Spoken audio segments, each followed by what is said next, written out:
बिस्मिल्लाहिर्रहमानिर्रहीम। खुल के बोल के साथ मैं हूं एतजाज नकी।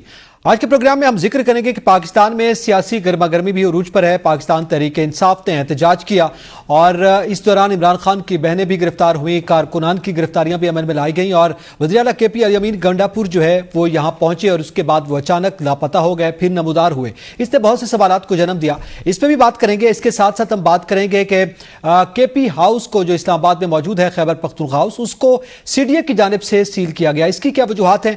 और साथ साथ आज ऑल पार्टीज कॉन्फ्रेंस बुलाई गई मजलूम फलस्तीनियों के हक में, इसका भी जिक्र करेंगे। और साथ ही जुडिशल कॉम्प्लेक्स इस्लामाबाद में वकला कन्वेंशन हुआ, इसकी भी बात करेंगे। और इसके साथ साथ आज चीफ जस्टिस काजी फायज ईसा ने केस के दौरान रिमार्क्स दिए, सोशल मीडिया के हवाले से उन्होंने उसको तनकीद का निशाना बनाया, इसका भी जिक्र करेंगे। पैनलिस्ट पे हमारे साथ मौजूद हैं हमाद हसन, नसीम सिद्दीकी, जावेद हुसैन और इब्राहिम अब्बासी। तमाम पैनलिस्ट को वेलकम करूंगा। और सबसे पहले मैं हमाद साहब आपसे जानना चाहूंगा कि इस वक्त जो सूरत हाल हमने देखी गुज़िश्ता 2-3 दिनों में इस्लामाबाद में, यहाँ पे पाकिस्तान तहरीक इंसाफ के काफिले पहुंचे, वजीर दाखिला मोहसिन नकवी कह रहे थे नहीं पहुंच पाएंगे, बहरहाल बिलाखिर वो पहुंचे। और फिर वजीर आला KP जो है वो लापता हो गए, फिर कुछ देर बाद वो नमूदार हो गए। अब कहा जा रहा है कि ये बानी PTI इमरान खान से मुलाकात पर 18 अक्टूबर तक पाबंदी आयद कर दी गई है। मामलात किस समझ जा रहे हैं?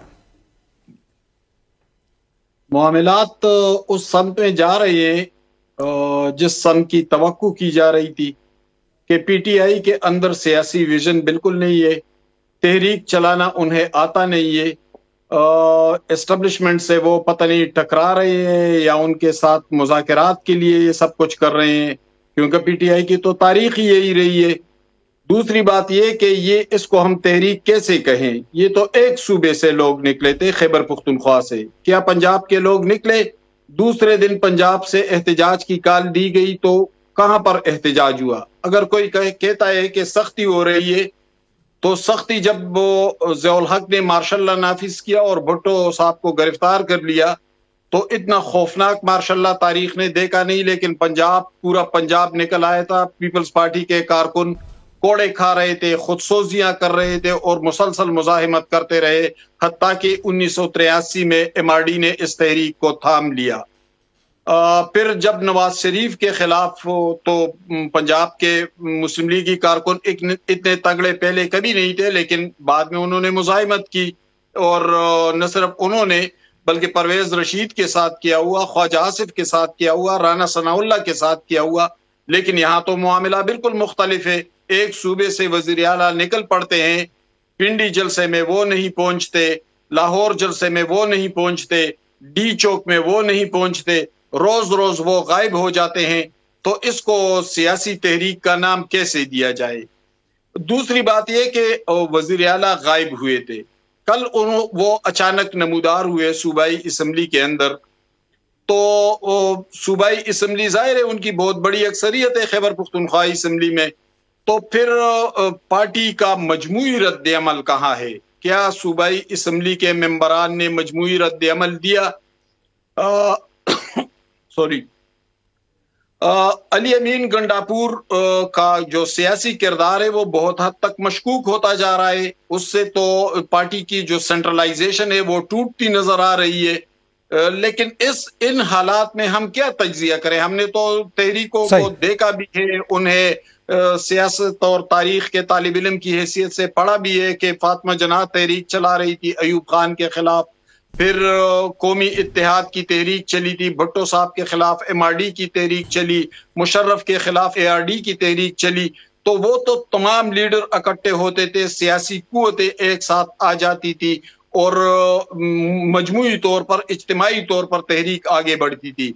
लेकिन यहाँ पर इमरान खान अभी तक सियासी कुव्वतों के साथ बात करने से गुरेजा है।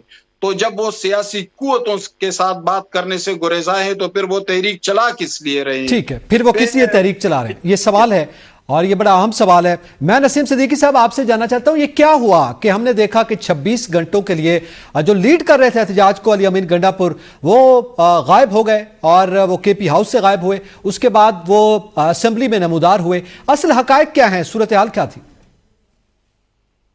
देखिए, बात यह है कि 9 मई के बाद से आपने देखा था कि PTI के वर्कर्स पे जलसे जुलूस के ऊपर कितनी ज्यादा पाबंदी थी। अभी भी जो इजाजत दी जाती है वो शहर से बाहर दी जाती है और उसके बाद वो रास्ते किस तरीके से बंद कर दिए जाते हैं। अली अमीन गंडापुर, अगर आप ये किसी पीटीआई वाले से पूछते हैं तो वो ज्यादा बेहतर बना सकता है। तो जी तो मैं यही करूंगा कि उन्होंने कहा था कि मैं डी चौक पहुंच के दिखाऊंगा, और वो डी चौक पे पहुंचे। उसके अलावा वो संजानी जलसे में भी पहुंच गए थे, वहां पे भी उन्होंने तकरीर की थी, लेकिन वहां पे लाइटें बंद कर दी गई थी। तो मारूजी हालात जो है वो पीटीआई की बिल्कुल फेवर में नहीं है, और बहुत ज्यादा कारकुनान और लीडरान को स्ट्रगल करनी पड़ी, क्योंकि जितने मुकदमात पीटीआई के वर्कर्स पे या लीडर्स पे बने वो मेरे ख्याल से पूरी हिस्ट्री में कभी भी किसी के नहीं बने। और अभी जैसे मिसाल दी जा रही थी कि एमआरडी की तहरीक थी या एआरडी की तहरीक थी या आईजीआई थी, तो आजकल तो उन सब ने मिलके हुकूमत बनाई हुई है और इमरान खान अकेला उनसे लड़ रहा है। और वो देखे जिस तरह इमरान खान को जेल हुई है या जिस तरह उनके ऊपर पाबंदी लगी है, कभी किसी अपने लीडर के ऊपर पाबंदी नहीं देखी। मैं जब इस्लामाबाद में था तो जब नवाज शरीफ साहब अडयाला जेल गए तो मैं उनको बतौर सहाफी मिलने गया, तो कम से कम वहां पे 100 जनरल पब्लिक के जो लोग थे वो मिलने गए हुए थे। बड़ी से सोफा लगाया हुआ था जहां पे नवाज शरीफ साहब बैठे हुए थे, आसपास कुर्सियां लगाई गई थी। अभी बात की गई राना सनाउल्लाह की, एहसन इकबाल की या दूसरे लोगों की मिसाल दी गई, तो जिस तरह तशद्दुद और जिस तरह बर्बरियत उस्मान डार ने बर्दाश्त किया, या पीटीआई के बेशुमार खवातीन जो है, अली हमजा को ले लें, सनम जावेद को ले लें, ये सब भी तो मुश्किल वक्त काट के जेल में आए। तो अगर हम तजिया करें तो हमें तो तमाम का नाम लेना चाहिए पीपल्स पार्टी में। लेकिन अभी इस पे अगर इस पे नसीम सिद्दीकी साहब, यकीनी तौर पर उनकी भी एक अपनी तारीख है, इनकी भी है, लेकिन स्पेसिफिकली अगर इस पे बात करें, अली अमीन गंडापुर के हवाले से ये कहा जा रहा है कि उनका किरदार मशकूक है, उनके अपने कारकुनान को वो छोड़कर चले गए, वो एकदम जो है जाहिर इंतजार करते रहे। इस पर आप क्या कहते हैं? देखिए, आपको वही मैंने कहा ना कि आपको मारूजी हालात का नहीं पता होता कि एक वजीर आला है, किस तरह केपी के हाउस के ऊपर छापा मारा गया, किस तरह उसके तकद्दुस को पामाल किया गया। तो जो शख्स जिसके ऊपर ये गुजर रही होती है वही बेहतर बता सकता है कि क्या सूरत हाल पैदा हुई और क्या की हिकमत अमली उनको करनी पड़ी है। तो जब इमरान खान साहब से मुलाकातों पर से पाबंदी हटेगी तो फिर इमरान खान साहब का मौकफ आएगा, तो वही पीटीआई का मौकफ होगा। तो मैं तो यही कहूंगा कि जिस तरह तकद्दुस खैबर पख्तूनख्वा हाउस की भी आप बात कर रहे थे, उसको सील कर दिया गया, उसके बाद उससे पहले बात करते हैं, उस पे हम डिटेल में जरा बात करते हैं। तो सील कर दिया गया, तो पूरे पाकिस्तान में ये 2 बिल्डिंग्स ही रह गई हैं जिनके अंदर नाजायज तामीरात हुई है। पूरे पाकिस्तान के अंदर नाजायज, पार्लियामेंट के अंदर नाजायज जो है वो फार्म 47 वाले बैठे हुए हैं। और अगर आइन और कानून की इतनी पासदारी है तो कम से कम जो खुद फार्म 47 पे बैठे हैं उन्हें जगह छोड़ देनी चाहिए, और अवाम ने जिनको वोट दिया उनको आना चाहिए। चले अब इस पे जावेद हुसैन साहब, आप क्या समझते हैं? अली अमीन गंडापुर केपी हाउस गए, एक तो पहले तो ये कि वहां जाना मुनासिब था क्योंकि वो लीड कर रहे थे एहतजाज को, कारकुनान उनके हमरा थे और ये तवक्को की जा रही थी वो डी चौक पहुंचेंगे, ना भी पहुंच पाए, जो भी सूरत हाल होगी बहरहाल वो कारकुनान के साथ रहेंगे। वो वहां उनका जाना, और फिर वहां पे बैरिस्टर गौहर बाहर निकले, वो भी मीडिया से बात किए बगैर चले गए, और फिर खामोशी है एक। इस खामोशी के पीछे आप क्या समझ पाए, क्या राज? देखें, एतजाज़ मुझे लगता है कि जब ये बुरहान इंटरचेंज से आगे जब कटी पहाड़ी का जो इलाका है जहाँ पर रात गए तक शेलिंग की जाती रही और एक सूरत हाल जो है वो काफ़ी सूरत हाल जो है वो देखने में आई, उसके बाद से जो सूरत हाल वहाँ पर जब कारकुनान इकट्ठे हुए और उनका अगले रोज़ पड़ाव के बाद अगले रोज़ इस्लामाबाद की तरफ उन्होंने आना था, तो उस वक्त सूरत हाल कुछ तब्दील दिखाई दी कि उस वक्त सूरत हाल में तब्दीली आ रही थी। और इसमें जो क्वेश्चन मार्क हैं, जैसा कि एक बड़ा सवाल जो आप भी कर रहे हैं और अमूमी तौर पर अब पूछा जा रहा है सोशल मीडिया पे भी, या मीडिया के जो लोग हैं वो पूछते हैं कि अली अमीन गंडापुर को केपी के हाउस जाने की क्या ज़रूरत थी। लेकिन एक सवाल ये भी पैदा होता है कि जिस दौरान में हम सूरत हाल बड़ी कशीदा देख रहे थे, डी चौक पे भी, 26 नंबर चुंगी पे भी, फैज़ाबाद पे भी, तो उसी दौरान में चंद ही लम्हों में ये खबर सामने आती है कि वज़ीर आला खैबर पख्तूनख्वा डी चौक पहुंचे और उसके बाद फिर वो खैबर पख्तूनख्वा हाउस भी चले गए। ये इतना आनन फानन हुआ कि जिसको एक बड़ा जो सवालिया निशान है वो इसी से मुतालिक है कि किसने उनको इजाज़त दी थी कि वो यहाँ तक पहुँच सकें, और फिर उसके बाद वो खैबर पख्तूनख्वा हाउस बजरिया मैरियट का जो रास्ता है वो रास्ता इख्तियार कर सकें।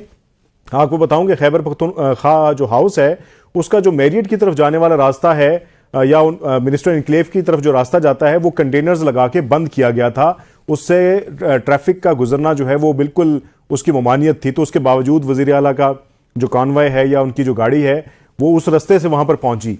तो इसके पीछे ये भी एक बड़ा क्वेश्चन मार्क है कि उनको मोटरवे चौक से एकदम से लेकर आने वाले, और आपने उसका एक राउट भी चेक किया होगा कि अमूमी तौर पर जो हम देखते हैं और जिसका हमें अंदाज़ा था कि शायद ये श्रीनगर हाईवे से होता हुआ कॉन्वॉय 9th एवेन्यू से होता हुआ ये जिना एवेन्यू तक पहुंचेगा, लेकिन हमने देखा कि वो मार्गला रोड का जो वहाँ से उनकी एंट्री होती है और F9 पार्क से होता हुआ डायरेक्ट यहाँ तक पहुँचता है। तो ये एक रास्ते की तब्दीली और फिर उसके साथ साथ सारे काफिले को आने की इजाज़त दी गई। और उसमें हमने देखा कि सिक्योरिटी फोर्सेस ने एक फसील बनाई हुई थी रास्ते में, और वो फसील भी हमने हटते हुए देखी, और फिर कारकुनान जो हैं वो बड़े गर्म जोशी से जो है वो इस तरफ आते हुए दिखाई दिए। तो ये तमाम तर जो सूरत हाल है इसमें कहीं ना कहीं जो एक सूरत हाल है वो तब्दील होती हुई दिखाई दी। और इसमें जो ये सारे का सारा मामला है कि खैबर पख्तूनख्वा हाउस में जो रेड किया गया, और आज जो वफाकी वज़रा बयानात दे रहे हैं कि उमर अयूब के घर में वो रात क़याम किया उन्होंने, और या फिर उन्होंने कोई दूसरा रास्ता इख्तियार किया। जैसे राना सनाउल्लाह साहब का बयान चल रहा है कि उन्हें कल से ही मालूम था कि वो वापस पेशावर जा चुके हैं। तो फिर कल अगर मालूम था तो हुकूमती शख्सियात या हुकूमत की तरफ से क्यों खामोशी रखी गई थी कि उनके लापता होने पर पूरा इल्ज़ाम अपने सर लिया जा रहा था। तो इसके पीछे कहीं ना कहीं बैकडोर पे कुछ मामला की जो कड़ियाँ हैं वो मिलती हैं कि कहीं ना कहीं कुछ मामला तय हुए, जिसके बाद वज़ीर आला खैबर पख्तूनख्वा में जब सूबाई असम्बली में कल जो खिताब किया है उसमें जो उन्होंने एक अहम बात की, जिसमें वो कहते हैं कि जल्द ही कोई अहम बड़ी खबर आने वाली है। तो यकीनन इसका कोई ताने बाने उन तमाम तर मामलात के साथ जाके जुड़ते हैं, मिलते हैं। अच्छा, अब इसी में जाहिर है खैर वो उमर अयूब ने तरदीद की है, आज हमारे ABN के एक प्रोग्राम में अरीना शिगरी साहबा करती हैं, उस शो में बाकायदा तौर पर उन्होंने इसकी तरदीद की कि मेरे घर तो वो नहीं रुके। लेकिन बहरहाल जाहिर है अभी तक सवालात तो बाकी हैं। इब्राहिम, आप क्या समझते हैं? अच्छा, फिर गिरफ्तारियां भी हुई जिसमें इमरान खान साहब की बहनें जो है वो गिरफ्तार हुई, आज अदालत में पेश किया गया, जुडिशल रिमांड दिया गया। इस हवाले से तफसीलात क्या हैं और आप क्या समझते हैं कि बिलखुसूस जिस मामले को हम डिस्कस कर रहे हैं इसके अंदर क्या राज है? देखें, उनकी बहनों को गिरफ्तार किया गया, ये तो साहब ने नजर आ रहा था कि जो उनकी बहनें वो एहतजाज में पहुंची हैं। एक दूसरी तरीके से अगर इसको देखा जाए तो उनकी बहनें जो है इमरान खान साहब की, तो वो बुनियादी तौर पे पॉलिटिकली भी अब जो है वो इन्वॉल्व होना शुरू हो गई है। इस वजह से जो पार्टी क्यादत है या पाकिस्तान तहरीक इंसाफ के जो सियासी लोग हैं, कारकुनान हैं, तो जो एक्टिविस्ट है, खासतौर पर जो स्टेक होल्डर्स है पार्टी के अंदर, वो नहीं चाहते कि अलीमा खान हो या दूसरी जो बहनें हैं इमरान खान की, वो पॉलिटिकली इतनी एक्टिव हो कि उनको जगह मिल जाए पार्टी के अंदर आने की। इस वजह से कहीं ना कहीं जो पार्टी क्यादत है उनको नापसंद भी करती है। लेकिन उनकी गिरफ्तारी से पार्टी क्यादत के ऊपर प्रेशर जरूर पड़ा है कि इमरान खान की, क्योंकि वो बहनें हैं, वही जाके जो है वो जेल के अंदर इमरान खान से मुलाकात भी करती थी। उनको अदलिया की तरफ से अदालतों ने इजाजत भी दी थी क्योंकि वो फैमिली थी। तो बहुत सारी चीजें ऐसी थी, अगर कहीं पार्टी की जानिब से कोई चीज मिस हो जाती थी तो वो उनकी बहनें जो थी इमरान खान की, वो आके मीडिया के सामने बात करके जो है सारा स्टांस जो होता था पार्टी का या इमरान खान का, उनको क्लियर करती थी। तो इस वजह से उनका प्रेशर जो उनकी गिरफ्तारी का है वो पाकिस्तान तहरीक इंसाफ की जो मौजूदा क्यादत है, स्टेक होल्डर हैं, उनके ऊपर जरूर पड़ा है। रही बात उनकी गिरफ्तारी की, नहीं जरूर पर देखें, बड़ी अहम बात कर रहे हैं इब्राहिम, क्या जो मौजूदा क़यादत है पाकिस्तान तहरीक इंसाफ की, आप ये कह रहे हैं कि उन पर किस किस्म का असर पड़ा है? मुस्बत असर पड़ा है, मनफी? क्या खुद क़यादत जो है वो इस हक में थी कि यार ये सूरत हाल जो है वो ठीक है, अगर वो गिरफ्तार हो गई हैं तो उन पर जरा प्रेशर कम आएगा? नहीं, मैं इस सेंस में बात कर रहा था कि इस क़यादत ने जाके उस बंदे को जवाब देना है जो जेल में बैठा हुआ है, जिसकी वजह से इस क़यादत को जो है स्टेक होल्डर बने, ताकत मिली है, मकबूलियत मिली है, जिस शख्स की वजह से इनको वोट पड़े, उसके सामने जाके उन्होंने जवाब देना होता है कि ये जो उनकी फैमिली है वो गिरफ्तार कैसे हुई, क्या उनके साथ दीगर खवातीन थी, नहीं थी। ये भी एक बहुत बड़ा क्वेश्चन मार्क है। जिस वक्त अलीमा खान या उनकी दूसरी उज़्मा खान बहन जो थी उनको गिरफ्तार किया जा रहा था, उस वक्त उनके साथ खवातीन कितनी थी? क्या किसी खवातीन ने या दूसरे कारकुनान ने बुशरा बीबी जो इमरान खान की बहनें हैं उनको गिरफ्तारी से रोकने की कोशिश की, उनके साथ अपनी गिरफ्तारी देने की कोशिश की? ये बहुत बड़ा सवाल है। और दूसरी चीज ये है कि क्योंकि इमरान खान साहब जो है वो जिस वक्त जेल के अंदर उनसे मुलाकात होती है वो सारी डिटेल्स लेते हैं, कौन सा शख्स गिरफ्तार हुआ और उसने कितनी मज़ामत की। क्योंकि इमरान खान साहब के अगर आप माजी को देखें या उनका जो आप इस वक्त सियासी जो उनका स्ट्रक्चर बनता जा रहा है या वो जो चीजें देखते हैं ज्यादा इंप्रेस होते हैं वो दिलेरी से होते हैं। अगर इमरान खान की बहनें वहां पे दिलेरी ना दिखाती, भाग जाती, शायद वो इमरान खान खुद इसको नापसंद करते। लेकिन दूसरी तरफ जो उनके कारकुनान की तरफ से उनके बहनों के साथ किया गया या लीडरशिप की तरफ से किया गया वो बड़ा हैरान कुन है। उनके जो जिस तरह अली अमीन गंडापुर साहब के हवाले से बात हो रही थी, जिस वक्त उनको अगवा किया गया मुबैना तौर पर पाकिस्तान तहरीक इंसाफ के बकौल, उस वक्त सिर्फ KPK के जो लीडरान थे 3-4 उनकी तरफ से ये स्टांस लिया गया कि हमारे वज़ीर आला को गायब किया गया। पंजाब का कोई भी बड़ा लीडर ऐसा नहीं था पाकिस्तान तहरीक इंसाफ का जो खुल के बोला हो। दूसरी चीज ये थी, हुकूमत जो उस वक्त बात कर रही थी, मोहसिन नकवी साहब जो बात कर रहे थे कि जो अली अमीन गंडापुर साहब है वो हमारे पास नहीं है, जबकि पाकिस्तान तहरीक इंसाफ का स्टांस जो था वो बिल्कुल अलग था कि आप हुकूमत ने अगवा किया है या ताकतवर जो लोग हैं उन्होंने अगवा किया है। लेकिन अली अमीन गंडापुर से आप जिस वक्त 26-30 घंटे के बाद वापस आए, उन्होंने पाकिस्तान तहरीक इंसाफ के बयानिए की तो मंजी ठोक के रख दी एक तरीके से। जो कारकुनान थे वो डिस्टर्ब हो गए, उनको समझ ही नहीं आई कि उन्होंने क्या करना है। जिस वक्त यानी उनका किरदार आप देख रहे हैं कि अभी तक मशकूक है कारकुनान के जहन में, बिल्कुल एक अदम एतमाद की सी फिजा है। दूसरी चीज बड़ी इंपॉर्टेंट ये है कि जिस वक्त वो गायब हुए उनका पता नहीं चला, जो कारकुनान थे वो ऑटोमेटिकली डिस्टर्ब हो गए। उनको समझ नहीं आई कि हम अपने वज़ीर के लिए उनको बाजियाबी के लिए कैंपेन चलाएं या जो इमरान खान ने हमें टास्क दिया उसके ऊपर जाएं। इस तरीके से हुकूमत की तरफ से यह किया गया, पाकिस्तान तहरीक इंसाफ की क़यादत की तरफ से यह किया गया, या फिर अली अमीन गंडापुर की जाती तौर पर ये इस तरह की स्टांस था जिसकी वजह से इस सवाल का जवाब अभी तक नहीं मिला। बिल्कुल ये बड़ा अहम सवाल है कि ये किसने क्या किया और किस अंदाज में किया गया। बहरहाल पाकिस्तान तहरीक इंसाफ का जो कारकुन है वो खुद ये सवाल करता हुआ भी दिखाई दे रहा है। इस हवाले से मजीद भी बात करेंगे और इसके साथ साथ जो अहम अपडेट्स आज हुई हैं उसका जिक्र करेंगे। एक ब्रेक के बाद साथ रहिएगा।